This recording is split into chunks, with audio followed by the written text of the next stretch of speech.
ঘরে তৈরি করা লাড্ডু যদি এতটা সুন্দর সফট এবং পারফেক্ট হয় তাহলে কি দরকার বাজার থেকে চড়া দাম দিয়ে লাড্ডু কিনে খাওয়ার। তো হ্যালো এভরিওয়ান, আসসালামু আলাইকুম। আশা করি সবাই খুব ভালো আছেন আর আলহামদুলিল্লাহ আমিও খুব ভালো আছি। আজকে আমি সাধারণ কয়েকটি উপকরণ দিয়ে ঘরে একদম পারফেক্ট লাড্ডু তৈরি করে দেখাবো। এই লাড্ডুটা খেতে হবে একদম দোকানের মতো। কথা না বাড়িয়ে রেসিপিটা শুরু করে দিই। তার জন্য আমি এখানে 2 কাপ বুটের ডাল 2 ঘন্টার জন্য ভিজিয়ে রেখেছিলাম। এবার নখ দিয়ে চেপে দেখলাম যে ডালটা আমার ভিজানো হয়েছে কিনা। যখন হাত দিয়ে এরকম চাপ দিলে ভেঙে যাবে তখন বুঝতে হবে যে ডালটা ভিজানো হয়ে গেছে। এবার ভালো করে পরিষ্কার পানিতে ধুয়ে আমি ছাঁকনিতে দিয়ে পানিটা একদম সেঁকে নিলাম। এবার আবার ব্লেন্ডারে দিয়ে ডালটা আমি ভালো করে মিহি করে ব্লেন্ড করে নেব। এখানে কিন্তু কোনো রকম পানি দেওয়া যাবে না। একই পর্যায়ে আমি সবগুলো ডাল ভালো করে ব্লেন্ড করে নেব। তো আমার ব্লেন্ড করা হয়ে গেছে। এবার আমি বড়ার মতো এরকম সাইজ করে ডুবো তেলে এগুলোকে ভেজে নেব।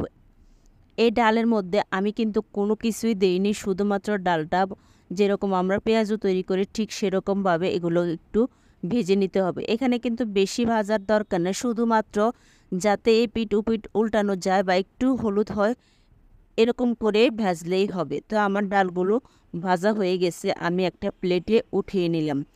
এবার বাকি ডালগুলোকেও আমি ঠিক একই পদ্ধতিতে একই রকমভাবে উল্টে পাল্টে ভেজে নেব। আমার সবগুলো ডালের বড়া ভাজা হয়ে গেছে। এবার আমি এই ডালের বড়াগুলোকে টুকরো টুকরো করে ভেঙে নেব। এবার ভেঙে নেওয়া বড়াগুলো আবারও ব্লেন্ডারে দিয়ে মিহি করে ব্লেন্ড করে নেব। এবার ব্লেন্ড করতে গেলে কিন্তু একদম মিহি হবে না, এরকম দানা দানা থাকবে। এই পদ্ধতিতে কিন্তু বেসন দিয়েও লাড্ডু তৈরি করা যায়। তোমরা যদি চাও তাহলে আমি পরবর্তীতে বেসন দিয়ে তোমাদেরকে লাড্ডু তৈরি করে দেখাবো। এবার চুলায় একটা প্যান বসিয়ে তাতে দিয়ে দিলাম 1.5 কাপ চিনি আর 1/2 কাপ পানি, আর দিলাম কিছুটা পরিমাণ কেশর আর সামান্য ইয়েলো ফুড কালার। জাল দিতে দিতে যখন শিরাটা একটু ঘন হয়ে আসবে তখন আমি এখানে দিয়ে দিলাম সামান্য একটু লবণ। সবকিছু মিশিয়ে দিয়ে দেব ব্লেন্ড করে রাখা ডালের গুঁড়া। ডালের গুঁড়াটা দিয়ে কিন্তু অনবরত নাড়তে হবে, তা না হলে কিন্তু দলা পাকিয়ে যাবে। অবস্থাতে কিন্তু কোনোভাবে নাড়াচাড়া বন্ধ করা যাবে না। তো এখন আমি এখানে দিয়ে দেব কিছুটা পরিমাণ ঘি। আমার ঘিটা ফ্রিজে ছিল, এই জন্য একটু শক্ত ছিল।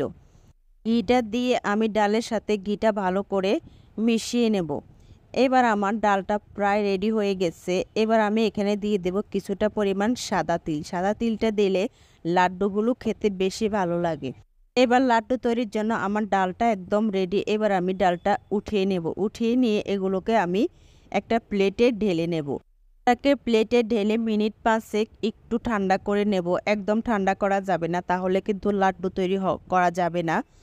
শুধুমাত্র হাতে সহ্য হয় এমন অবস্থায় কিন্তু লাড্ডু তৈরি করতে হবে। তো তার জন্য আমি হাতে একটু ঘি মাখিয়ে এবার অল্প অল্প ডো নিয়ে লাড্ডুগুলো তৈরি করে নেব। তো এই লাড্ডু তৈরিটা কিন্তু একদমই সহজ।